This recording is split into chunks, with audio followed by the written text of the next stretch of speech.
We want to talk about how we can improve the odds of our brothers and sisters' success before they even leave the penitentiary or the jail. And once they're out, what do we do then? These are the presenters for today. Obviously, I'm Stephen. Turn this over to Daryl. I'm a person in long-term recovery, which means I haven't used a substance since May 7, 2007. I'm also a person impacted by the criminal justice system. I spent 10 years of my life in and out of the correctional system. So I am happy to be here. I'm also a survivor of trauma and police brutality, which means I've had that experience as well. You know, many times I've always had a bed to sleep on, but not a place to call home. By the time we're done, you should be able to discuss successful reintegration and a community of care. You should be able to list 3 barriers returning citizens face upon release. I'm hoping everybody's already able to do that. You should be able to describe post-incarceration syndrome, identify at least one cluster, and then tell us why that even matters. And then list the at least 4 core principles of person-centered care. We're going to hit these principles of reintegration. Principle 1, behavior change. People need opportunities. You guys work with these individuals, you work with people, right? I say individuals. I'm pretty sure our slides are up to date now with language because it changes all the time. But you know, I'm really conscious of ex-offender and all that stuff. I like returning citizens or formerly incarcerated people, but we could talk about that at another time. But behavior, people need opportunities. Principle 2, the interventions are individualized and comprehensive, tailored to the needs of the individual and addresses multiple areas. It's not cookie cutter. And this is where a lot of times programs fail. We getting started early, man. We're going to jump right in, right? You got one program, but people are different, right? So if I come, my needs are going to be different. You know, if I come and I need housing and all you got is yoga, that's not going to work. Oh man, I don't want to get started, man. We're getting started early. This is early, right? For principle 3, and nothing wrong with yoga, but I might need housing. I might need some employment services. I might need reentry. I might need all these different things. We're not saying there's nothing wrong with yoga. So I don't want y'all to get mad at me on the yoga thing, but I'm just telling you that sometimes our needs are different. We need yoga too, right? Principle 3, participants are partners in the process. How do you form partnerships? Why only lip service is paid? A lot of times people talk really well, like we got a fatherhood program, but you really don't. Principle 4, stakeholders are engaged in the program development and planning, right? How do you have these programs that I don't have no input on? You know, you got this really great program, but there's no impacted people even a part of the process, right? So people who are impacted by incarceration have the expertise about what services and supports are needed. See, I always say, you want to talk about evidence-based practices. I like to say I am the best evidence-based practice there is. You want to know about EBPs? Talk to me, talk to Stephen, talk to impacted people, right? And working together to transition from prison to community, which is my best and favorite part, requires reentry planning long before the person is released. So before we go to the next slide, let's just all be clear. And can we say this? Can we say this? Reentry begins at the beginning of the sentence, not the end. Reentry begins at the beginning of the sentence, not the end. You cannot help somebody put their life back together in 90 days, 60 days. Reentry begins at the beginning of the sentence. I'm just gonna leave it there. Let's go, man. So barriers faced by returning citizens, we all know that there's so many of them, but let's just keep going. The alienation of mainstream institutions, homelessness, return to substance use, and recidivism, right? If I'm incarcerated, you know, that warehousing, and I didn't work on any of these things. Like I said, I had 10 years inside the system, in and out. If I didn't work on myself and work on these things, I wouldn't be here today. So if we don't work on these things, you're going to get the same person, if not worse, coming back home, right? Higher rates of behavioral health disorders. We already know there's stigma within the system, right? And let me know if I'm going too fast for you guys. But there's stigma within the systems, right, of going to behavioral health. The COs make fun of you if you're on the med line. And so many people don't even seek behavioral health treatment while inside, right? So that's one thing and then they come home to us, or they come out to you and say, Well, I wasn't taking my meds inside. Well, how long were you there? 5 years. So 5 years you haven't been taking your meds? So here's this person who wants treatment, who needs this level of treatment, but wasn't getting it inside. Why? Because of the stigma, the system, right? It's stigmatizing to be in the med line. You know, even they call meds, you don't even want to get pimple cream when the med line is going because people will stigmatize you. Feelings of failure and hopelessness, right? Repeatedly, right? I feel like there's something wrong with me. I'm failing. I keep ending up in this system with addiction and trauma untreated. You're going to cycle through this system until we address those what? Issues. Skills to survive life outside of prison. Man, anyone, I don't know if anybody here by show of hands, or you can feel free to throw it in the chat if you know what it's like to have your freedom taken, even if it's for a couple of minutes, right? You understand what it's like to lose your freedom, right? Freedom is one of the most important things that we have, but understanding that what it's like to lose it and then try to get it back, where we lose that freedom and then try to transition back. Man, this is a special group. This is why we're a group, and this is why we do this work, because, you know, America does a really good job of locking people up, right? We're one of the best. We're the highest. But the one thing that we haven't managed to be successful at is transition, reentry. We haven't figured that out. And, you know, hence why we see so many homeless, because, you know what, if I get out tomorrow, somebody got out today across the country after being incarcerated, right? And their meals being brought to them and everything. And then all of a sudden you get released today and you end up homeless. Now you're in the shelter and now you're trying to figure it out without any skills. And it's one of the worst tragedies that we have in this country is releasing people without the proper skills and setting them back up. It's a disservice, it's dehumanizing. The challenge in criminal justice that I just saw, this just happened to me in Iowa. I was in Iowa last week doing a training, and I had an officer come up to me, a sergeant, who's clearly been, doing the work for a while. And he said to me, I get it. And I see the pain and the misery that our folks are dealing with, with addiction. And he said, and I want to help. But, when I try to help, what ends up happening is I'll give them, get them to treatment. And then somebody gives them a card and says, we'll schedule you an appointment in 2 or 3 days. And he said, the next time I see that person, it's usually when that person has died. And what do I do? What do I do? So the reason I shared that is because there is a large piece of law enforcement. I did the same work in Flagler County, Florida, at the Flagler County Jail, where they have initiated 2 different recovery pods. And the challenges that they've run into aren't from the inmates, it's the stigma that Daryl was talking about, and how the corrections team sees and views recovery, the criminal justice piece around drugs.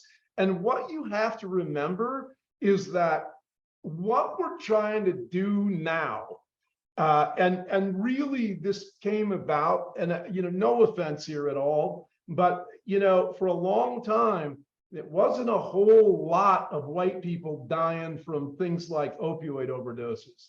And that's changed pretty dramatically. And it's real interesting that at the point where we really started to see white death climbing, that's when we changed from a criminal justice perspective to a public health perspective. So, man, you can take that information as you want.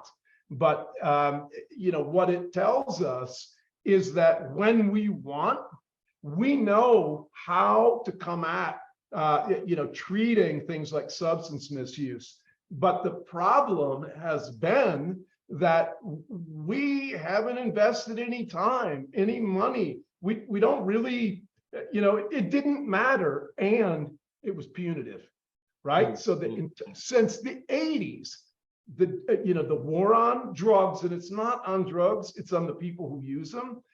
We have just created this sort of bias around the punitive piece of substance misuse. And now it's been going on 60 years, guys, right? So we're asking folks to suddenly stop all of the punitive stuff and all of the stigma that we have heard about people who use drugs forever. And now suddenly we're supposed to change that. That's a big lift for a lot of people. It's a big lift. And for many of those folks, you know, they can understand the impact of stigma, but the truth is that it's not the stigma as much as it's the bias that gets triggered, and the bias gets triggered in milliseconds. So even if you are consciously trying to help somebody, the bias that you may be carrying after 60 years of this punitive approach on the war on drugs, it does impact how you deliver services. It does impact the level of care, right? Those things, that's proven. We have the evidence to support that, and that evidence has been replicated. So I wanted to make sure folks understand that in many ways, it is the bias and the stigma that is stopping the progress of, you know, effectively improving the reentry system in this country. So I'm going to stop with that. And then I want to say one thing about collateral consequences, because Daryl's right. This is something for me that I've been shouting about. And I think everybody here, if you've ever had anything to do with criminal justice involvement, you know that once you've pled and you've got a felony conviction, there are some consequences to that, like no more firearm owning, and, you know, the inability to vote, and, you know, things like that. But what you don't know is that there are 40,000 plus collateral consequences right now on the books around this country that all impact people in a negative way long after their conviction has ended, they have been rehabilitated, and they have returned to the community. And because of that, those collateral consequences, for example, I might work on federal contracts all day long, but in order to take a federal position, I need a waiver, I need approval. You know, I've got a bunch of hoops to jump through because of a felony conviction that happened to me in 1996 that isn't even illegal anymore. Right? So just be aware that this collateral consequence thing lives hidden for most of us. And unfortunately, it's long down the road when we've, you know, been in recovery, we're, you know, we were looking for a job, and we've got, you know, we've got our act together, and now we're blocked again from some employment we really wanted because of this collateral consequence for something we did 25 years ago. So add to that collateral consequences thing, and this is why, as providers and service providers, even if you've never been arrested, you've never gotten a speeding ticket, I get that. That's brilliant. That's great for you, right? But understand something, that the collateral consequences, if you're working with people or you're creating programs, you need to know what the collateral consequences are in your state. Like, so if I come to you and I say, well, I want to be a barber, well, I have this, you know, you can't get a license, or you can't do this, or it might be even affecting your house. So there's so many collateral consequences. Even in a pre-trial thing, you might want to have those conversations with individuals saying, hey, well, you know what? Not giving you legal advice, but you need to understand, when you plead guilty to this, this is what this sets you up for, or this is what it may prevent you from. Anika, I see you got a quick question. What's good?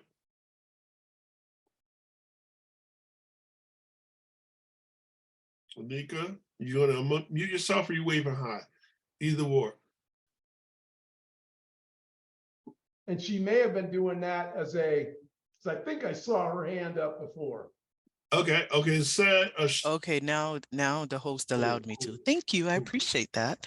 I was just wondering, so how do we find, I guess, the list of collateral consequences? Like, how do we access that? I'm putting them in the chat. Give me 2 seconds. I was doing that while Dee was talking. So Oh, okay. Yeah, there's a website that'll give you all Yep. like, you can type in your state. Man, you working way ahead of us, man. We got you. So yeah, let's get that in there, and I'll keep moving while you look for that, Stephen. The criminal justice system, mental illness or mental health challenges. I like to say reentry overview, right?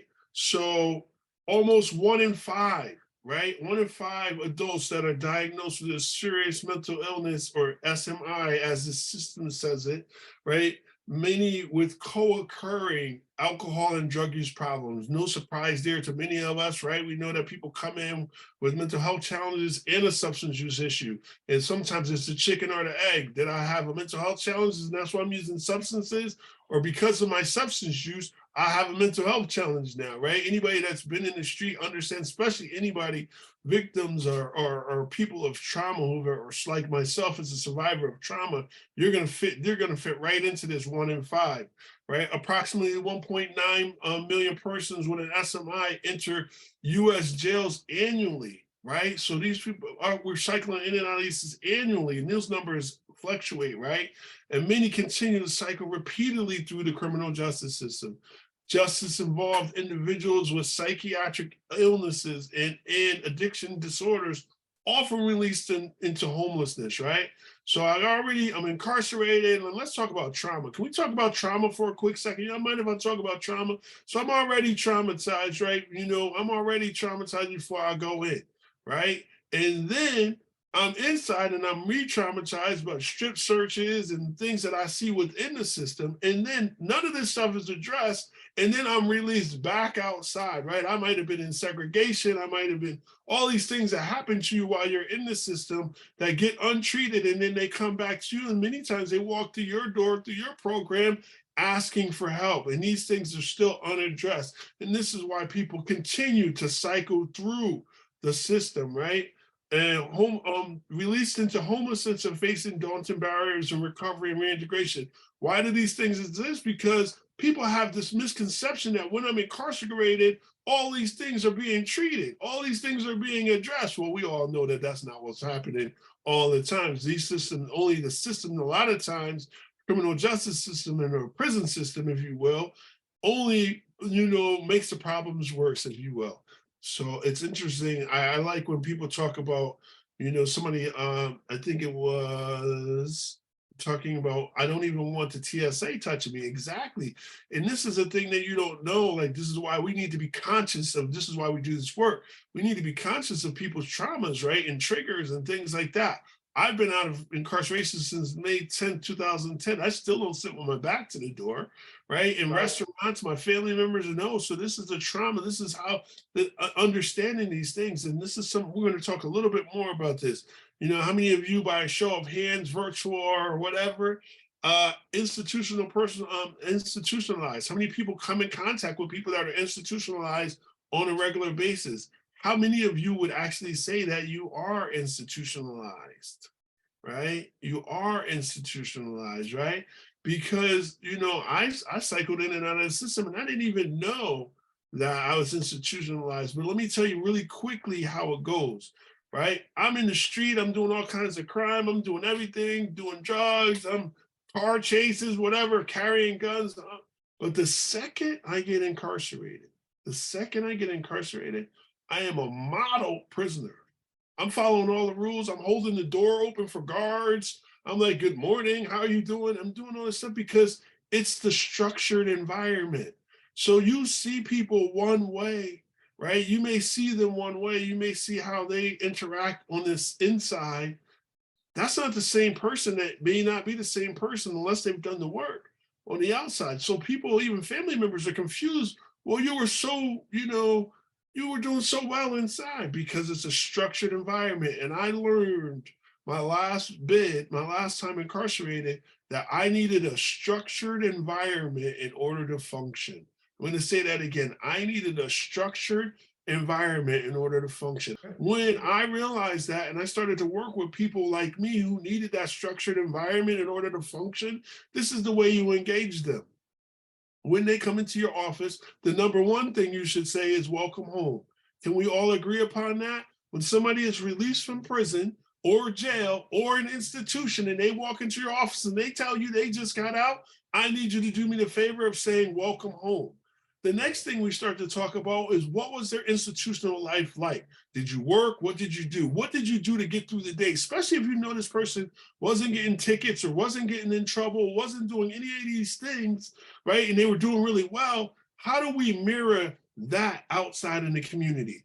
How do we mirror that behavior outside in the community? If you were going to meetings, we're going to hook you up with meetings. If you were working, we're going to try to get you a job. We're going to do all these things to try to set that person up properly. See, that's how you work with a person like myself who is institutionalized. PTSD, I don't even have to go to that. You guys already know what PTSD is, a post-traumatic stress disorder, and we talked about that briefly, right? If I'm already traumatized and I go back into the system, and then many of us, if you know ACEs like I do, right, we might touch upon that adverse childhood experiences. So I was already traumatized before I put a substance in my body. Before I even got incarcerated, I was already traumatized, right? And then seeing all these things as a young child and then becoming, you know, a perpetrator of violence by witnessing violence. Oh, y'all got me in my space. Now I'm in my zone, right? So then I'm doing all this stuff and then I'm cycling in and out of the system and all this stuff is untreated. And when this stuff goes untreated, my friends, now we start to talk about antisocial personality traits. I don't know if any of y'all have ever been to prison, but that's not a social environment. It's not camp. It's not a country club. So therefore, it's antisocial behavior is the way to go. You don't want to make friends in there, right? So there's a certain way you carry yourself to be protected, to protect yourself. There's a certain way that you carry yourself when you're inside. But then when I come home, I need somebody like you guys to teach me that I do not need that guard. I do not need that shield anymore. I do not need that, because now when I come home and I got this antisocial personality traits and you start to see this coming off of me, you know what happens? You start in your programs, you start to say that I'm non-compliant because you don't know how the system, you don't know how this thing works. Non-compliant because I don't want to go to your groups. I don't want to sit in a group with 1 million people when I just been in a cell with only 2 people. So now you want me to go to your fatherhood groups. You want me to go to all your programs. You want me to do all this stuff. But wait a minute, have we addressed the antisocial personality traits? Have we addressed these issues that, you know, you need to learn about me before you can put me in these programs? Because if not, now I look non-compliant. Now I don't want to do this. And now I end up back in the cycle because I'm not adhering to your programs. And in social sensory deprivation syndrome, this is, man, for those individuals that spent time like myself and Stephen in solitary confinement. You end up in solitary confinement. We're talking about brothers and sisters who have been non-contact with little to no human contact for years, years. So then all of a sudden I get released tomorrow. They don't send an email to your organization and say, Daryl's been in segregation or he had little human contact for the last 2 years. They don't tell you that. They just release people. So understanding what these terminologies mean, and then when you start to meet people and you're doing your biopsychosocial and you're starting to ask me, then you'll start to understand why I might not go to this group right away, or why I might not function here, and so on and so forth. Or this, I was in segregation, so you might have to approach how you treat me. This is why we say in the beginning that nothing's cookie cutter. You can't say that because every person is an individual. So we talked about principle 1, behavior change. People need opportunities to learn and practice new skills. This is where we all come in at, right? Let me tell you, nobody here is responsible for why an individual gets incarcerated. That's not your thing. But we should all care as human beings how individuals come home. Y'all agree? If you agree, let me know you agree. You should care how they come home. Not responsible for how they go in or what their issue was, but how they come home, we should care. And so this is why we, as humans, and I don't care what it is, you connect with people on a human level so they need opportunities to learn, practice new skills. Man, I can't tell you how grateful when I was a case manager and I taught this old school dude who had just came home how to use an email. Right? He was like, wow, mine was like, I'm like, this is what you need, and this is your email, and this is how you check it. Cell phones, they change every day, man. If you got that cell phone, iPhone 55, then you're gonna know that, these things change on a regular basis. So we need to teach people how to practice new skills, and we have to take it that a lot of the stuff they didn't learn while they were inside. You know, if I could share about the brother who did 14 years and he went to the bathroom after doing 14 years in the federal prison. His wife was like, they were on a trip and they were coming home from vacation. They stopped on the highway. He went to the bathroom. And you know, they had the washers with the sensors in them, right? And he saw everybody washing their hands, and he put his hand under the sink and the sensor didn't work. And he couldn't figure out, and he didn't want to ask, too much pride to ask how to get the water to run. And he walked back to the car and he started crying. And his wife was like, "What's wrong?" He says, I've been going so long, I can't even wash my hands. I've been going so long, I don't even know how to wash my hands. See, that's what we're dealing with when you're dealing with people coming home, right? You think they know, you think because I'm in this grown man body, I should know how to wash my hand and pick out things. And no, we have to take it that a lot of times people don't know these skills that we take for granted on a regular basis. You know, I want people to understand that, you know, we exist in a number of different cultures. And, you know, we're in the mainstream culture here talking to, you know, each other today and, you know, in a work environment. But I can tell you, you know, when I was incarcerated, there are strict rules that are, you can consider them cultural, and they are related to everything from race to, you know, whether or not you can initiate a fight with somebody without checking in with a shot caller, right? There's all of these weird rules and, you know, weird cultural things that we then carry out when we come out. One of them is, you know, don't look people in the eye. It's a sign of disrespect. So here you got folks who, you know, come into your office and they're just looking at the floor. They don't ever look at you. There's a reason that they do that, right? And if you don't understand it, if you've never been down, you wouldn't know. Here's another one, the culture of addiction, right? You know, so, and remember that these cultures intersect. So it isn't that, you know, you have the culture of incarceration while I have the culture of addiction. I have both.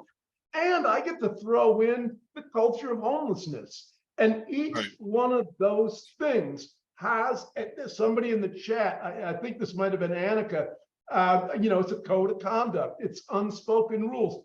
If I said to you, it's language, right? If I said to you something like, hey, Newcastle Brown smacks you down, how many of you know what I just said? If I told you, you should take that plunger and rub it on your forehead, do you know why? I do, and I'll bet you anybody in here who has had injection drug use would know too. It separates us from the mainstream culture, and we find sanctuary there. That's a welcome, safe space for us, even when most people think it's horribly dysfunctional. How could you ever? Hey, we thrive there, right? We did. We thrive there. So I'm sharing that because part of your approach, and it was somebody who just posted in the chat, I'm loving getting these practical tips. Well, here's the thing, you know, if you don't understand what is happening for the individual that's in front of you, you're not culturally competent, right? And so this is one of the reasons that you need, particularly in reentry and criminal justice work. I'm not saying that, you know, if you don't have the lived experience of incarceration, you can't do it. What I'm saying is you probably shouldn't do it. And I don't mean any disrespect, but it is about, you know, having somebody trust us enough to actually talk truthfully to us. Just like what Dee said about the person who, you know, didn't know how to wash his hands and cried. Do you know we would never say that while we were down? Are you kidding? We just would have washed our hands in the toilet and faked it. So how it is. It's so good that you talk about that. We talk about the lived experience. We had some social workers, right? Really great. Worked with this guy, young kid. He did 2 years, and he got out. And the first thing they wanted to do, take him to Dunkin' Donuts. They wanted to buy him donuts. He walks into the donut shop and he looks at the donuts and he starts to cry. And they're all puzzled. Of course, I get the phone call. We don't know what we did wrong. We don't know what we did wrong. Well, you understand, when you're incarcerated, there's no choice of donuts. If you get a donut, hopefully the best thing that could happen is that you get a fresh donut and not a stale one. Much less choice. So he didn't understand, you all of a sudden you giving people choice. And that's just food items. Just imagine regularly anything. So you're giving somebody who has been incarcerated, now all of a sudden all their choices come back. So these things become overwhelming. And similar to what Stephen was saying, the importance of having people with lived experience on your team. If you don't have people with lived experience working with you, you're not doing it the best that you could, because you don't speak the language, right? You don't speak the language. And we know, I think we're going to talk a little bit about the difficulties of getting an individual, passing the background checks and all that stuff. But those are all excuses. Those are excuses because we need to understand human behavior. If somebody, cancer survivors, somebody with a heart attack, military, you ever work with military vets, right? They do not want to talk to you if you've never served, right? It's the same thing with people that are incarcerated. You don't understand where I came from, where I'm coming from. This is why we do this work. This is why we're so passionate about this work. Cops are the same way, absolutely. If you haven't served, if you haven't walked where I walked, then you don't know. We got the behavior change. I spent 10 years of my life in the prison, in and out of the prison system. Number one thing that I had to change was my character. Because see, when I changed my character, I want you guys to hear me. When I changed my character, certain things became no longer acceptable. Selling crack, smoking crack, was no longer acceptable because see, I had a character change. And through that character change, my thinking became to change. And then I started to think differently, which allows me to sit here with you and have this conversation. But before, there was a thought process that selling crack was the only way I could generate revenue. I know exactly what you're saying. Same thing for me. My character had to change. And when I think about this today, this is how I come at it. I really think those early days, right out of the pen, trying to figure it out, trying to get housing, trying to survive. The fact that I've been released, I've got a felony, my future is pretty grim and nobody's going to hire me. Now, we know today that's not accurate, but it's real pervasive, right? And for me, I moved 3,000 miles from where all that happened because there was no way that I was going to be able to get beyond the stigma. And I lived in a small rural community when all that stuff went down for me. There's no possible way that I would ever get beyond the bias, no matter how well I did, right? So I had to recognize a few things about myself. And as Dee said, when that character change came, there were 2 or 3 things that were really important to me. One, I didn't want to lie no more. I lied and lied and lied and lied. I was sick to death of lying and then feeling like a piece of crap when my lies got popped, right? I mean, that's just what happened. And I wanted to live with ethics because I couldn't do that. I had to do scandalous stuff to feed my arm habit, right? And to survive. And, I'm responsible for all the things that I've done. But I think the other piece of the character that was probably the most important, at least for me, was realizing that I had complex childhood trauma, that I had PTSD, and that many of the things that I was doing were a result of what had happened to my brain really as a child. And so what that gave me was the ability to look in the mirror and say, some of this wasn't my fault. And it's the first time I was able to look at myself without absolutely hating that guy. And I still don't love the guy today, but I'm working on it. And that's part of my character change. All right, that's what it is. Yeah, love it, brother. Love it. Let's go. Well, let's give them, like, see that thought process, right? When you work with individuals, like a lot of times, man, it's just drive through. And a lot of times it's not on you. It's funding. We understand it. There's not enough money to spend the time necessary, but it's hard to do this work the right way if you don't do it the right way. You know what I'm saying? If that makes sense. Because if I'm coming through the door thinking I'm an addict, I'm no good, I'm damaged, all these people, you know, and I'll say this, you know, you guys got me started, man. I normally don't say this in this space, I say it in others, but I'm going to say this, that, you know, when I was going through my process, no prosecutor, no counselor, no teacher, nobody ever said to me, you know, they always just say to me, what's wrong with you? What's wrong with you? Not once anywhere did anybody ever ask me what happened to me. And that cycles back to that trauma. See, because that old thinking allowed me to think that I was damaged. You know what I mean? Something was wrong with my parents. My dad left because of me, not because he had an issue, because I had an issue. So you see what I'm saying? I love it. Yep, the imposter syndrome. Even as we grow, somebody here is still thinking there's something wrong with them because they haven't gone through the process, right? We got to go through the process. A lot of people want to success, but they don't want to go through what? The process, right? But that new thinking, I'm a person in recovery, I say that proud. And I don't have to tell you what I'm in recovery from. I can just say I'm a person in recovery. I'm a person in long-term recovery. I'm a parent. I'm a partner. I'm honest today. I'm not trying to scam. I'm not trying to get, and these are the things that we build. You know, I know many of you have heard the term recovery capital, right?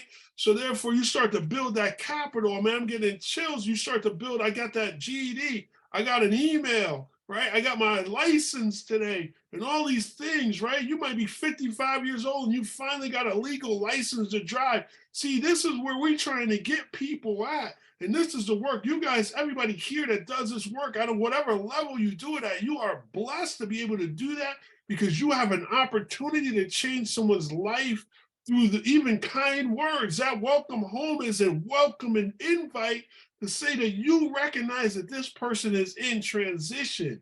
That old behavior change or self-perception, that criminogenic thinking, the thought process every time, right? We talk about criminogenic thinking.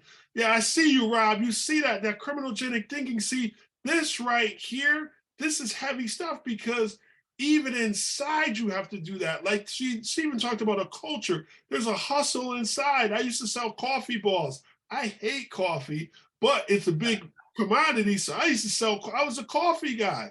Let me tell you, can I share with y'all? I sold coffee, I sold cappuccino, I sold creamer, and I sold sugar all separately. So if you needed a cafe mocha, I got you, right? But the attention that I was getting on the inside, everybody's looking for the coffee guy. Yo, who's got the coffee? Some people, as soon as they walk in, they're looking for the coffee guy. What is that like? Drug dealing. I had to stop selling coffee. Hold on, you hear what I'm saying? I had to stop selling coffee before I could even get out of prison because that thinking of hustling and needing the attention, right? All of that thought process of getting over and stealing. Like sometimes somebody that come to your office, you guys are giving out candy, but they're pocketing it and they're throwing it in their pocket, right? Like they're stealing it, bro. You know, you don't got to do that because you know the candy is free. We got plenty of it. You ain't got to hoard that, right? That we already talked about the antisocial behavior. What if nothing else, we want you to walk away from this today as seeing these behaviors and being able to identify them as not negative, but as somebody that has not yet went through the process. So here's our opportunity to help them get on their process so they don't know. See, because I don't know about y'all, but I'm in the business of no return. I don't want you to go back to jail. Recidivism, I don't want you. I'm successful when you don't go back. I'm working with a guy right now. He says he's never been out of jail longer than a year. So my whole focus is trying to help this dude see a year. I want to show him. When I go into the prisons, they say, you know, they got chicken on Sunday. I said, you know, I can have chicken on Monday and Tuesday. You know, out there in the free world, you don't got to wait till Sunday to get chicken. And this is how we need to talk and educate people like, bro, you don't gotta wait for chicken on Sunday. You can have chicken anytime you want. right? But see, we get so caught up in that institutionalized behavior, right? Our criminogenic thinking, nobody ever talks to us about transition. And I'll just one more thing, man. We had a reentry house here, right? We've got a guy, young kid, he thought he knew it all. You know, y'all guys know the guy I'm talking about, right? So we take him shopping. We take him to the dollar store where everything's $1. We like, yo, go crazy, kid. You know what he buys? A magnetic mirror. The mirrors that he get with a magnet on the back. And anybody who's ever been in prison, first of all, the mirrors are cheap and they're stupid, right? Yeah. They suck. They don't, it's like a funhouse mirror. If you've never been in a prison, it's like a funhouse mirror. So for those of you that have never been, I asked him, I said, what are you doing? He said, well, I need a mirror. I said, you're in a house. There's mirrors everywhere, bro. But because of his, he doesn't know. He thinks he's still buying off the commissary.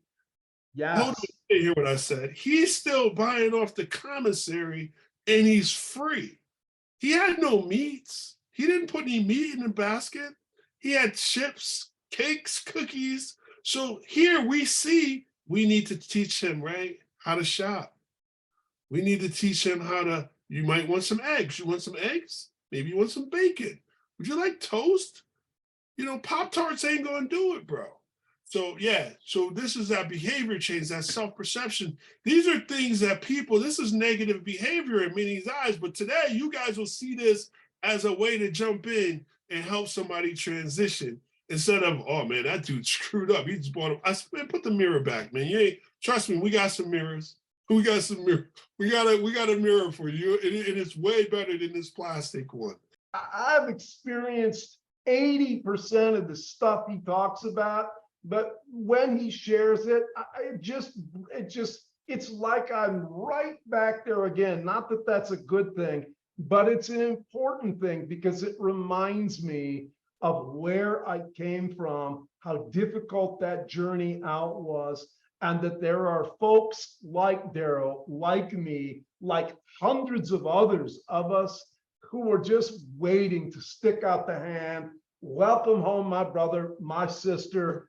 Let's get you into some kind of recovery. Whatever that looks like for you, let's make that happen for you.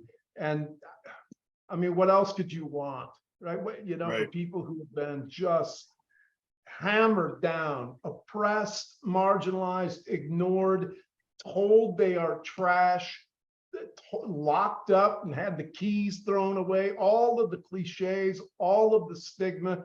How do you expect people to overcome that? Well, right. They overcome it by getting the messaging from people like Daryl and people like Stephen. You can do this, and you are valuable. You are a human being. You deserve respect, and you deserve dignity. And by God, we'll carry your hope for you until you're strong enough to carry it again, because that's our job. Meeting people where they're at. So this is why these interventions are individualized and comprehensive, right? Like my needs are going to be different than Stephen's, right? My needs are going to be different than somebody else's. So I need to, you know, this is why we connect with people first, right? And then, and unfortunately, like a lot of times I'll go to your program and you only have certain things. So you're going to offer me the same thing you offered everybody else, but I'm different and my needs are different. So we need to meet people where they're at. And sometimes you might not have what they need. So you may need to refer them out, and then what you can, and you can get them where they're at. A lot of times we're trying to fix everybody, right? That, what is that? The hammer, the carpenter with the hammer. So everything's a nail. Well, we're talking about human beings, right? In America, we have a 70% recidivism rate. And you know why that's what's wrong with that? Is that the fact that we never blame the system. We never blame the program. We blame who? The individual for failing to go when they go back to prison. Yeah. But we don't talk about how the program didn't meet my needs. The program didn't meet my needs. And so not only did I have to go to this program, but now I still got to get my needs met. So I had to still go out there and survive. The program said, we don't have food for you. I still had to eat. Oh, we don't have any food vouchers. We only got 2 bus tickets a week. I still got to get places, even though you only have 2 bus tickets a week. So now I done got a ride with a friend who was an formerly incarcerated person who's still on paper. So now we get pulled over and I get in trouble and I go back because I got a ride, but because your program couldn't provide transportation for me. So now I'm in a situation. Come on, man, this is a setup. We're giving you this here so that next time you connect with somebody, right? Person-centered care is a way of thinking how you do things, right? Right? Do things that see people and seeing people doing things that sees the people using health and social services, right? So connecting with people on a different level, man. Like seeing me as a human being and seeing me as who I am. And I am also part of the process. So you're listening to me. You're not just typing on your computer when I'm in your office. You're actually listening to me when I tell you what I need, right? You know, sometimes we work with people with behavioral health issues, right? I smoke crack and hear voices, but I come into your office and I tell you, I just want to stop smoking crack. But you're so focused on my voices. I'm telling you, the voices keep me safe. I just want to stop smoking crack. See, person-centered care is addressing the issues that I want, not the issues that you want, right? Let's talk about it. This means putting people and their families at the center of decision-making, man, seeing them as experts. I am an expert on me, right? How many times you see people ignore what's, you know, we had a person, a young person kept saying, the lady said, take the deal. She's at court, right? I'm in court and I'm listening to her yelling at her client, little young kid, take the deal, take the deal. It's a great deal. He's like, I want to be a barber. I can't take the deal because that's going to give me a criminal record. She's like, are you crazy? Take this deal. And we had to say to her, listen, do you hear what he's saying? He wants to be a barber. Here's a young man with aspirations who wants to be something. Can we figure something else out for him? Because he's telling you he's not going out to commit crimes again. When this is over, he wants to be a barber. But because we get so caught up in this system, in this our own institutionalization, that we don't even listen to people no more, man. We don't even listen to people anymore. So working alongside professionals to get the best outcomes, man. Placing people at the center of care, we already talked about that. No wrong door, right? Come on, man. We got to be working with people, ensuring comfort and safety. So if I can't sit with my back to the door, if I sit that, I told you I've been home over since 2010. I go to the restaurant right now with my family members, friends, or whatever. They always leave the seat open for me no matter what. That's just me. I haven't changed it. People are like, sometimes they wait to see where I want to sit. And that's love. Hold on, did y'all hear that? That's love and respect. And if you can't do that in the office, and there's a different way, maybe you need to meet them somewhere else where they feel safe, not where you feel safe, where they feel safe, right? And ensuring access to care when needed, man. Because you know, when you build that trust level, when you build that, when I'm in trouble, you're the first person I'm gonna call. You're the first person I'm gonna talk to. Listen, man, you know, I slipped up, I need this, or I'm struggling today, or but if I don't trust you, then nah, we're just gonna play the game, we're gonna go through the motions. What you're nailing here, when people are looking at their phones or they're typing or they're, you know, otherwise somewhat disengaged, you are sending a super powerful message to me, to the person sitting across from you, that you could care less what's going on for them. And they know that and they see it.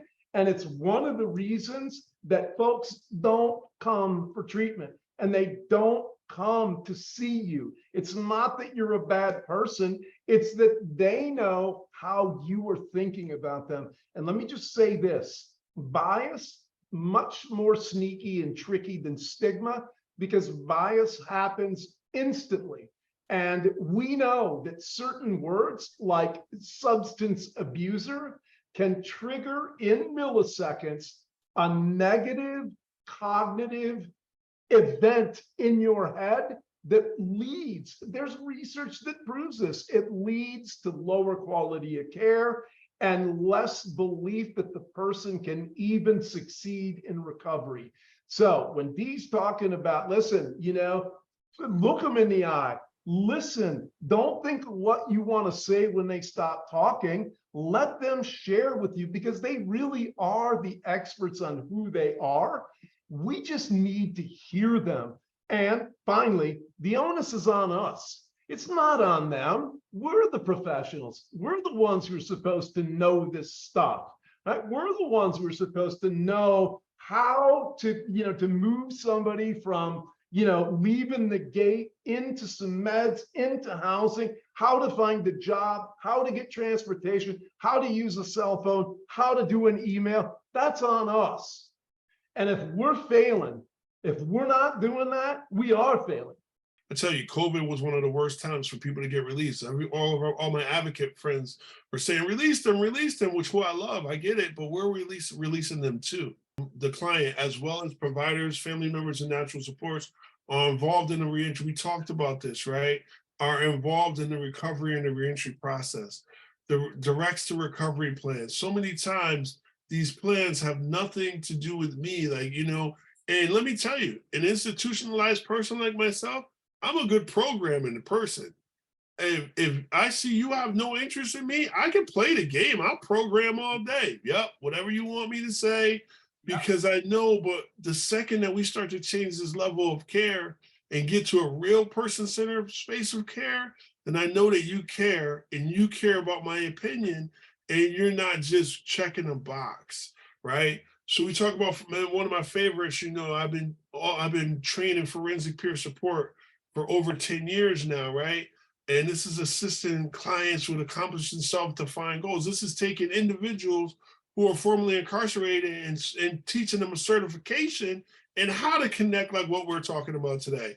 Meets the person where they're at in the recovery and change process. And I believe any part of the criminal justice system should, or those of you that go with the criminal legal system, right, should have a person that is trained in forensic peer support. Being person-centered refers to the approach towards working with others that view the person as the expert. We cannot emphasize this enough.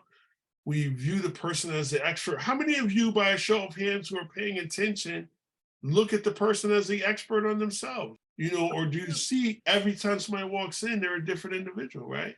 Right? Or the work starts with the goals and hopes and dreams of a person. If I come into your office and I tell you I want to be an astronaut, you got to be like, okay, but maybe we should start with your GED first. Okay. And, you know, no goal or dream should be too far-fetched. You know, I had a counselor tell me one day, oh, Mr. McGraw, just go home and, you know, take care of your family and so on and so forth. Later, 5 years later, I'm in grad school and she's in the bookstore. And she's like, oh, you're here getting your bachelor's degree like me? And I was like, no, I'm getting my master's. And wait a minute, you were telling me 5 years ago in prison, you didn't even have a bachelor's degree. You didn't even have a college education and you were my counselor. And you were telling me are you kidding me? I did help her with her homework though. And she's good, she graduated. But I always tell that story. I'm like, you know, you never know who's telling you what, man. So, Right. You know, person-centered PC is the core about recognizing people experience and mental and substance use disorder. Because listen, regardless of how many times I've been in prison, regardless of how much drugs I use, regardless of how much trauma I have, today I sit here as an expert, or if nothing else, about me.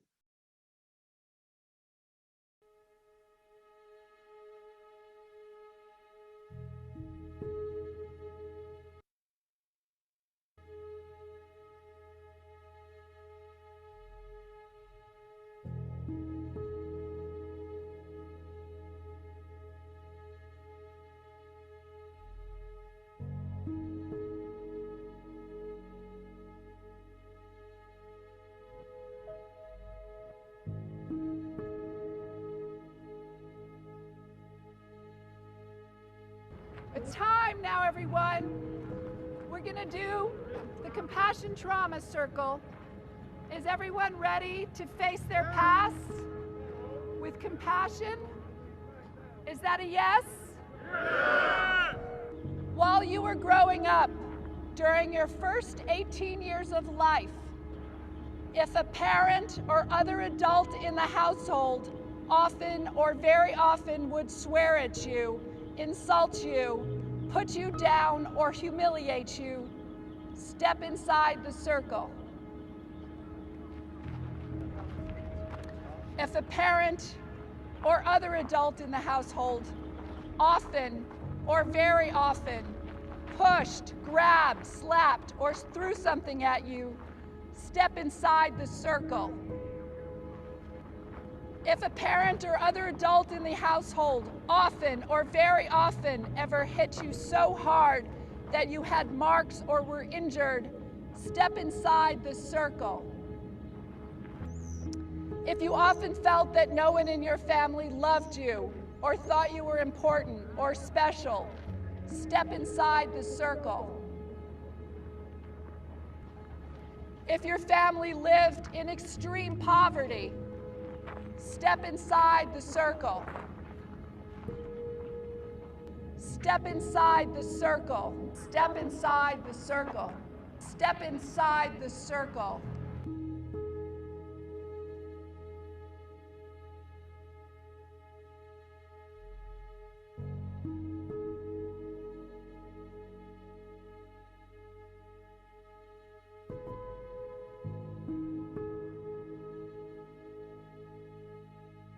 There is no shame. There is no shame. There is no shame. I'm so good. Good to see you. How are you? Amen. Noel, good to see you. Welcome. I was abused as a young girl. I was beaten by my mother. I was verbally abused by my mother. I was sexually abused by another man. My father was an alcoholic. My mother was a rageaholic. I've driven drunk. I've sold drugs. I was a juvenile delinquent. Probably my story is similar to most of your stories in here. I'm white and I'm female and nothing happened to me. So, I got a get out of jail free card. And so I'm here now because I see myself in every one of you. I'm a traumatized child, raised by a traumatized child. My mother was traumatized as well as her parents. Like he said, we wasn't born in the world of being evil people. My mother didn't want me. She hid her pregnancy, and she tried to flush me down the toilet. But as I learned about these things, I always asked myself what was wrong with me.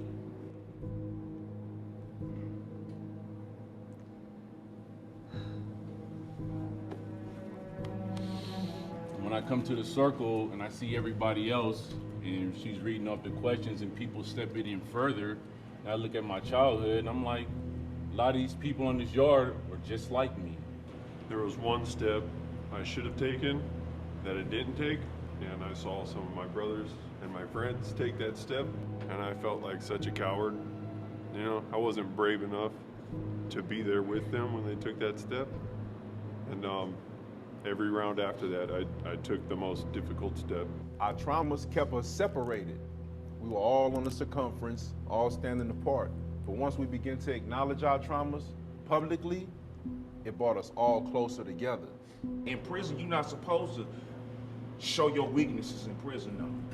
But to want to do that, to walk in that circle like that, and to take each step forward was a reminder to ourselves that we still have a humanity and we worthy to be loved, though.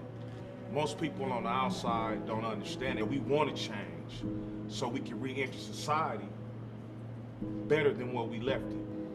And I think one of the things that when you was yelling that no shame and you had us yelling it out, it was freeing us too. And it was a point to where when I was looking at that and we was all looking at it in a circle, you can hear that echo, no shame. And that was very powerful, especially coming from a little lady like you. I'm 76 years old. I've seen a lot. I don't like talking. I like to meet people that understand what's happening without words, and you one of them. Today has been one of the best days I had in my whole entire life since I've been out of these 40 years.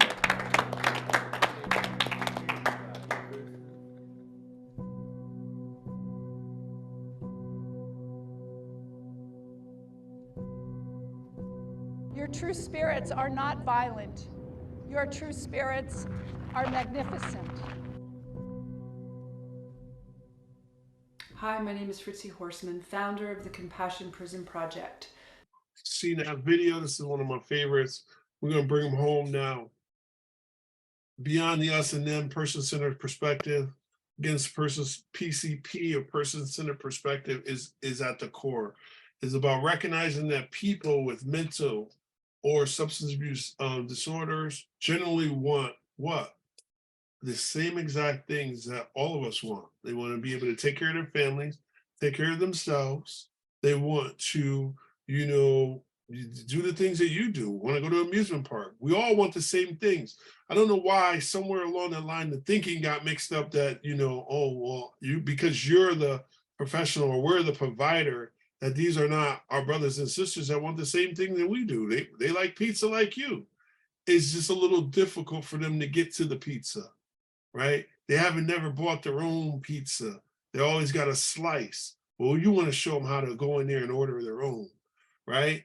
And, you know, clinical stability may be valued for many, it's not enough, right? No doubt, so many of us, myself included, we've come into terms where therapy is important, right? Especially for those of us who have been in and out of the system for a long time, struggle with trauma, unaddressed trauma, all these different things, right? So we definitely need our clinicians. We need our clinicians. You know, some of my best friends in the world that I present with, you know, they take the clinical approach while I take the lived experience approach, and we're dangerous together, right? So the PCP is the tool the system can use, that person-centered approach. And we've been talking about this, I don't know how long we've been talking about this. We've been educating people on person-centered approach, and it's still not grasped, right? People still don't value the importance of lived experience. Listen, every time I see that video, it, you know, traumatizes the shit out of me. So remember, and watching all my brothers, when I was down, I can remember standing in Clinton, and I was in the Carson unit, and folks who understand what reception is, Carson unit at Clinton is the 10 and over club, right? And West Block, which is, you know, really where all the fish go, was full. So I ended up in the Carson unit, and I remember standing there, you know, looking out of my cell while folks were, you know, we were going to chow and they were popping the doors. And I was just thinking, there are so many brilliant people here. There is so much talent here. And so many of my brothers in here are never going to be able to share what they really can bring to our tables. It's heartbreaking, man, because I know that with the right supports, anybody can do this. It's just that we've been beaten down so bad that there's not a lot of hope that we could ever accomplish much more than, you know, maybe one day getting out of prison. And as Daryl's pointed out over and over, nobody's really had a plan when they come out. If you can't develop as Steve calls it, this 5-year plan, you can't develop, and if you don't even have the capacity to dream about something like that, what is it that you will plan for when you're released? And where's the hope in that, right? It is really, it's just really depressing. It just reminds me of, you know, the loss of my brothers and my sisters that I know is happening every day. And I have bad trauma around unfairness, and I can't think of nothing more unfair than how we treat our brothers and sisters in our criminal justice system. Granted, there's some folks who belong in the penitentiary. I get it. And I'm not going to disagree with that. I met a whole bunch of them. But there are also some folks who are there because of what happened to them. And it ain't effing fair. And anything I can do to, you know, to change that, that's why I do the work I'm doing right now. The impact on the quality, right? Let's go, man. I understand that there's everything that we talked about today, and I hope that this has been insightful. This is imperative. It's not nice, You know, how do you like to be treated? You know, I go to this one store and I've been going there for years. And I don't know if I'm the only tall Black dude that goes to this store, but every time I walk in there, the guy says my name. How you doing, Daryl? And I might not go there for months. I might not even go there for a year, but every time I walk in there, his name is Jimmy. And Jimmy says, hey, Daryl, how's it going? And we talk and we hug and everybody looks at us like, man, how did they, like, where did we know each other? We know each other from that store. He's treated me the same way from the first time I entered his store to this very day, right? And that is important. That is important. And how you treat people when they're coming for services is no different. Encourages people to lead a healthier lifestyle. You know, people mirror our behaviors. People see me, you know, I grew up in the hood and I admire drug dealers, right? I see them with the chains, the cars, they got the girls. I started to follow that. And now people see me now and be like, man, you know what? I changed my life after I heard you speak, right? We got a 10-minute check, brother. So lifestyles such as exercise and healthy eating. Now that's not me. Let's just be clear. If you follow me on social media, I post cheeseburgers with bacon and sometimes glazed donuts as buns. So don't follow the healthy eating. Don't follow me. But I'm just saying, right? And, you know, encourage people to more involved in the decisions and care about appropriate services. And our ability to encourage people improves the overall health outcomes. I joke about the healthy eating, but it is important. I try to drink as much water as possible. I try to stay fit because it's important, because I know I destroyed my body in the street. I know I did. So it's all about being healthy to reduce how often people use services. This is as taxpayers, we should be concerned how many times people cycle in and out of treatment, hospitals, and all these things, and then improves the confident and satisfied professionals themselves. You want your organization to be dope? Start tapping into people, tapping in and treating people as human beings. Because when we come home, we have been dehumanized. Those systems is built to break people. So your system has to be to build people back up. There is a culture of recovery. We're building that culture. It's inclusive. Dee's got this point he makes about recovery and lived experience, and about connecting with people in recovery versus, you know, being a person with lived experience. And it is so powerful because it's how you and I connected. We connected around recovery, not so much the lived experience, even though we have it. It's the recovery piece that made us, leveled our playing field. It put us together. It mattered. I remember the day that we met and you were doing a training and you identified as, I identified first as a person in long-term recovery, and you identified as that automatically made us connected, but then our thought process is different, right? So we became one. It was similar. And then, but we spoke the same language. And this is what I'm saying to you guys. When you're working with people, people can tell. I go all over the place and people hear how I speak, whether I'm ordering pizza or whatever, just how I carry myself. You can tell how I move. And I tell dudes in the street all the time, you used to walk down those streets and people are like, yo, man, you straight? I got this, and that. I said, nobody asked me, am I straight? I look straight. I got my shit together. Excuse me. Y'all could believe that later. And I got it together, so nobody's asking me those questions. We need you to help people get to a point where nobody's questioning if you need drugs. I don't need drugs, man. I'm on my own thing. I dance to the beat of my own drum, right? And I'm happy with the life that I've been blessed to have to live today. There's one other thing just to add, Annika, and that is that, you know, family members deal with what's called courtesy stigma all the time. I suspect you're familiar with that. And if you're not, you're certainly familiar with the concept of how, you know, somebody who's been stigmatized, you know, their family members get to feel the same kind of avoidance and, you know, the same kind of separation. And it's why family members don't want to talk about it, because it's shameful and embarrassing and they recognize the stigma. And it's why family members also really struggle in how best to support somebody, whether they're, you know, they're re-entering and they're, you know, they're just coming out of the penitentiary, or they've got some kind of a behavioral health challenge. It doesn't really matter. They don't know what to do. They are concerned about how the world is going to see them.